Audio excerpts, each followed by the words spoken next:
On up and have a seat on the stage, please. We will be beginning our presentation very shortly. Attention, attention. We will begin our presentation very shortly. Please take your seats.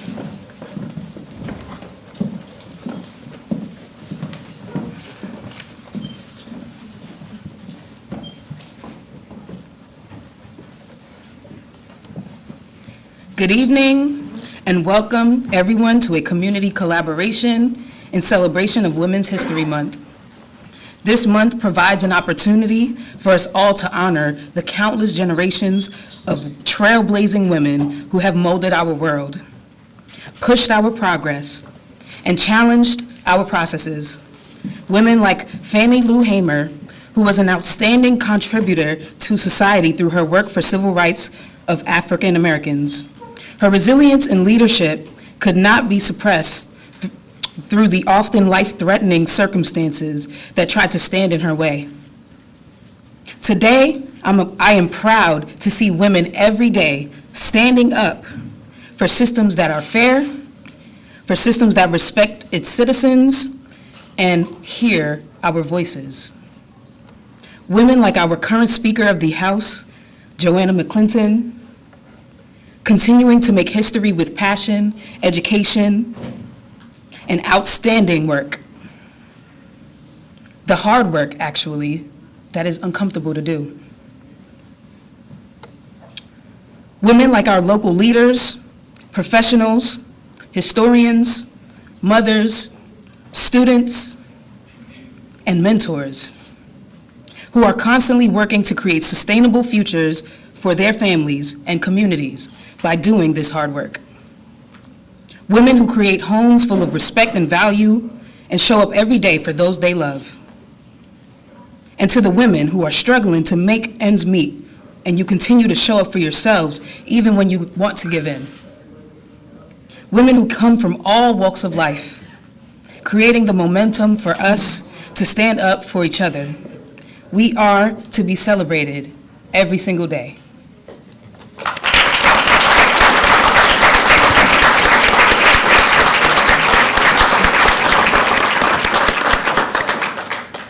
Tonight's program, a conversation with PA Speaker Joanna McClinton, is presented by the National Association for the Advancement of Colored People, Wilkes-Barre Branch, number 2306.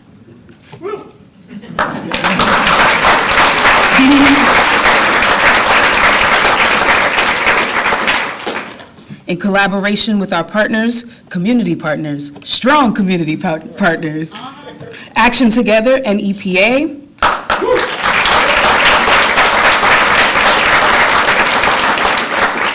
King's College's Women's Study Committee, Unitarian Universalist Congregation of the Wyoming Valley, and the Peace and Justice Center. It is a part of all of our collaborating organizations' efforts to work together to continue building strong community partnerships and safe spaces for us to do these things that push forward the progress and process to build strong, thriving, and enriching communities that are safe and fair for all people. Thank you for joining us tonight for a conversation with the Honorable Pennsylvania House Representative and Pennsylvania's first woman speaker, Joanna McClinton.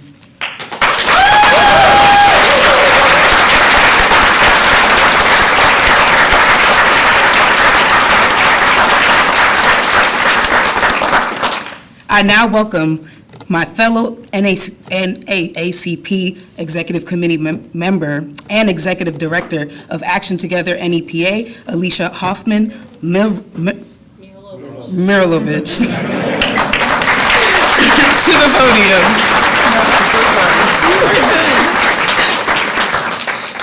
Thank you, everyone, for coming. We were unsure if we would have someone. Unfortunately, the mayor had a previous commitment and couldn't join us today, but we would like to recognize our mayor, George Brown.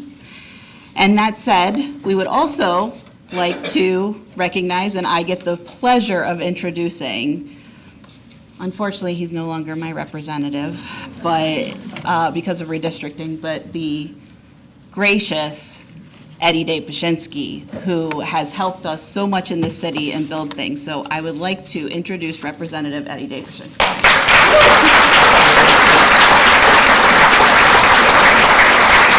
Thank you, Alicia. Thank you so very much. What a wonderful day. Welcoming my colleague, my leader, now my speaker.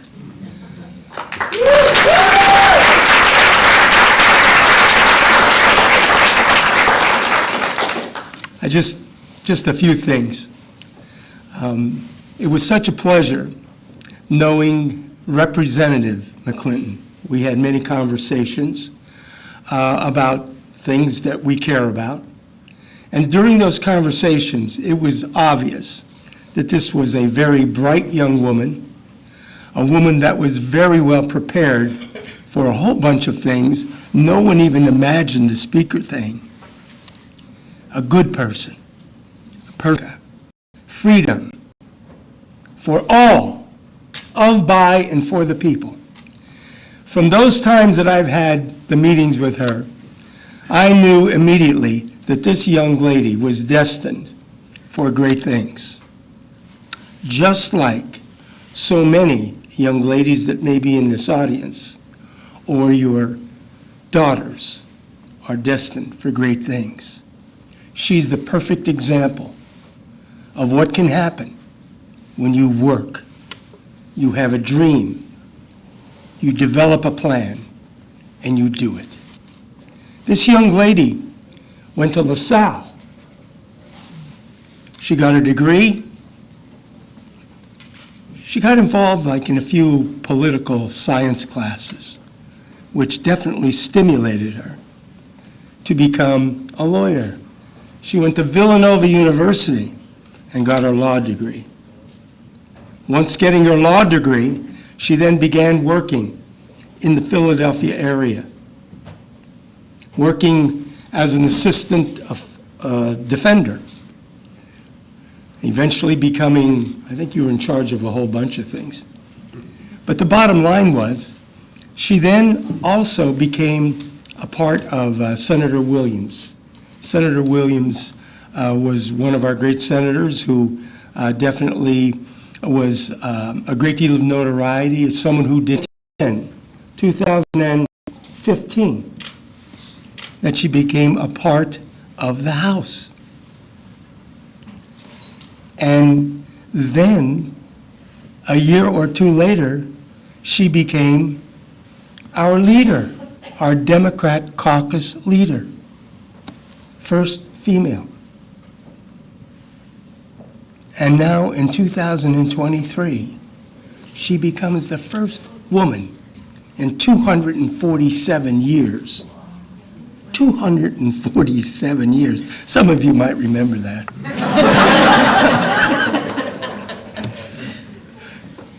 What an honor. What a responsibility. Tremendous responsibility. And what an opportunity to do good. She has been awarded many accolades from various organizations and so on.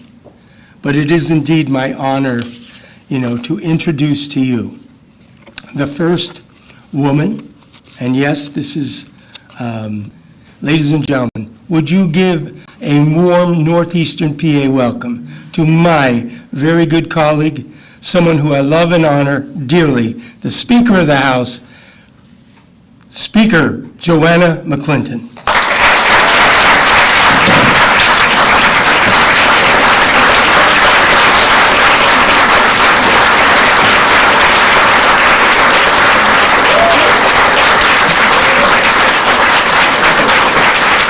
Thank you.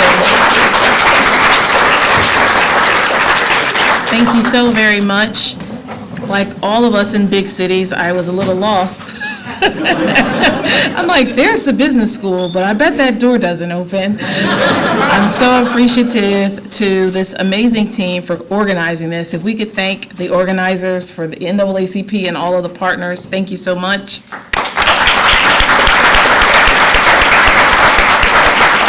It's an honor to be here, and to my colleague, the great chairman from Northeastern Pennsylvania, Chairman Eddie Day Pashinsky. Thank you for the warm welcome, and I was pleasantly surprised to see our recently retired colleague was also a great chair, Karen Boback. Thank you for welcoming me to your community.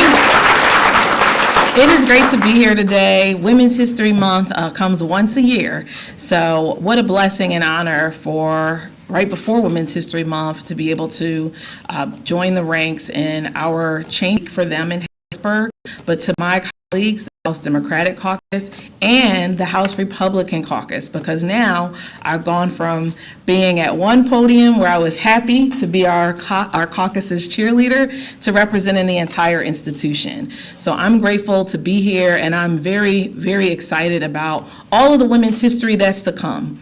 When we look around at where we are in our society, particularly when we think about organizations as tremendously effective and impactful as the NAACP, we recognize that women, people of color, have been fighting so many battles in our wonderful nation for many years.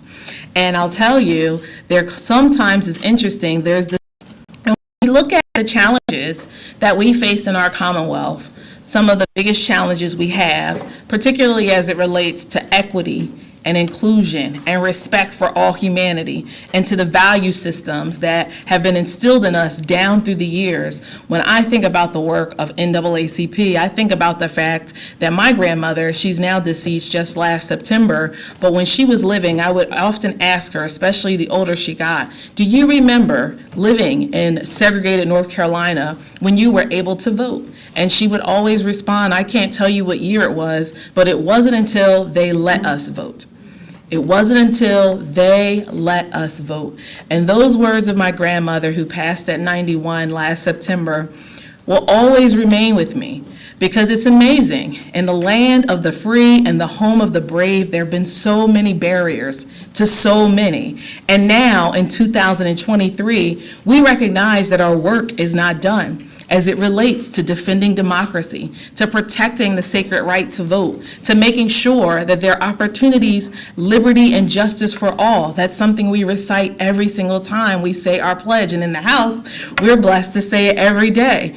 We recognize that the battles of generations ago are back and in popular demand. And it's unfortunate. But even though it's a challenge, we need to see it as an opportunity to double down on the values and the hard work, the commitment to organizing and being active in our communities to fight those evil wills that would take away rights to vote, that would silence women, that would put up stop signs when there should be a green light for us to have progress.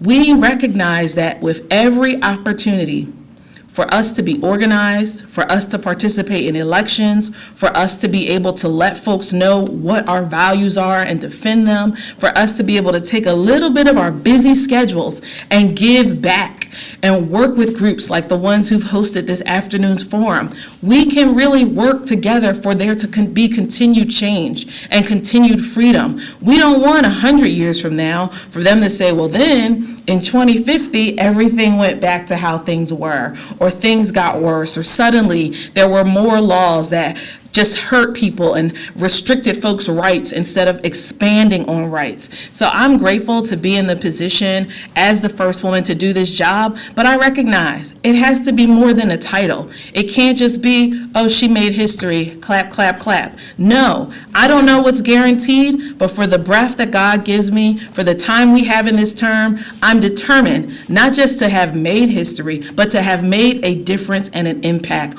on the policies that come out of the State House, that we recognize we haven't been doing it right. Commonwealth Court told us just a few weeks ago, we've got to fairly fund our schools. We have a lot of responsibilities to do as it relates to ensuring the next generation has has more opportunities than I've even had at 40 years old. We've got a lot of work to do to ensure that each and every time folks in Pennsylvania participate in elections, they're able to trust the process, and not a saying from the 76ers, but they actually know that things are free and they're fair and there are no more conspiracies for us and our neighbors to fall victim to. We have to make sure that in addition to that, that the hardworking folks who've been stuck in minimum wage at $7.25, that will no longer be the starting point, but that companies and corporations with lots of employees, they'll be able to say, we're way above it because they raised it in 2023. So I look forward to hearing from you. I know there are questions and answers that are going to take place, but I'm just so very grateful for this honor and thrilled to be in your presence.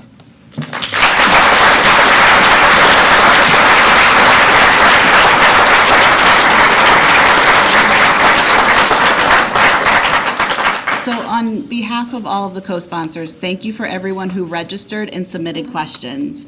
Our leadership and women from across our organizations have all stepped up to ask these questions.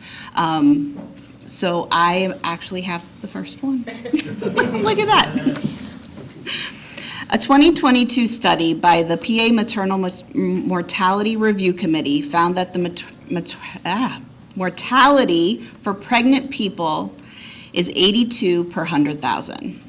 For African Americans, it's twice that. It's 163 per 100,000. Governor Shapiro recently cited this research in his budget address, saying more needs to be done.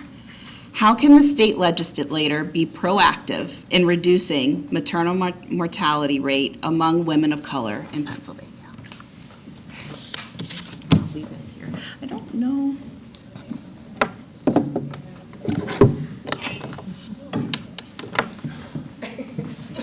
You can hear us, right? Do you want a chair? No. I get your chair. We can move you around. I can project. I just wasn't sure if we're going to sit. No worries. No worries at all. So the legislature can be active in addressing maternal mortality amongst women of color because it's very high amongst African American women and also Latino women. I mean, it is very dangerous to give birth in a place where we have some of the best health institutions in the world. So that's a startling statistic that is sad and true, but it's something that we want to combat. What are ways that we can combat it? Well, we have to ensure that the state's insurance that's provided has a few different